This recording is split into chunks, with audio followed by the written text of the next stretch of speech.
Depuis 1958, la Déclaration universelle des droits de l'homme permet aux demandeurs d'asile de bénéficier d'un hébergement dans le pays qui les accueille. Sur le papier, cela paraît simple, mais la réalité est tout autre. À Dijon, 70 hommes et 2 couples sont aujourd'hui à la rue.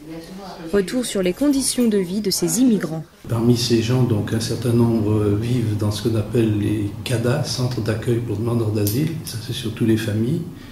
Donc ça, sur Dijon, il y en a un certain nombre, mais aussi sur Châtillon, Plombières. Et puis, il y a plus de 170 personnes qui logent, surtout des familles et des femmes, qui logent à l'hôtel. Donc ça a un coût, ça aussi. Et puis, après, c'est la rue.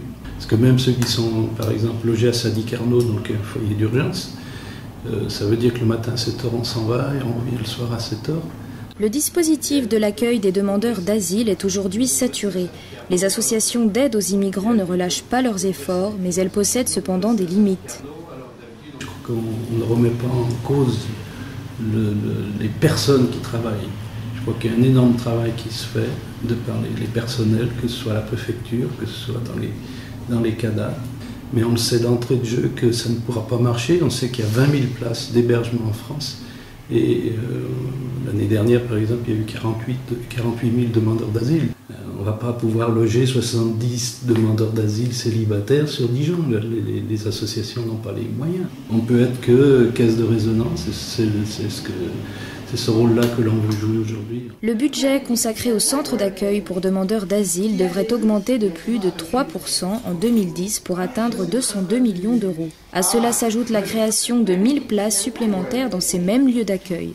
Mais face à la demande, ces initiatives restent insuffisantes. Je pense que dans l'immédiat, il y a cette prise en charge du logement. Il faut trouver des solutions qui soient correctes, qui soient humaines.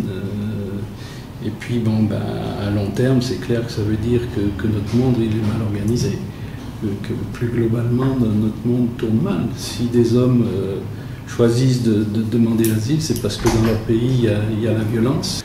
On souhaiterait qu'ils puissent rejoindre leur pays, mais s'ils viennent ici, c'est parce qu'ils ne peuvent pas.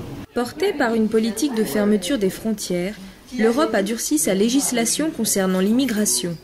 Dernier exemple en date en France, le projet de loi Besson, présenté en mars 2010 à l'Assemblée nationale, qui selon la Fédération de solidarité avec les travailleurs immigrés, porte atteinte au droit d'asile, plus difficile encore à faire respecter pour les immigrants sur le sol français.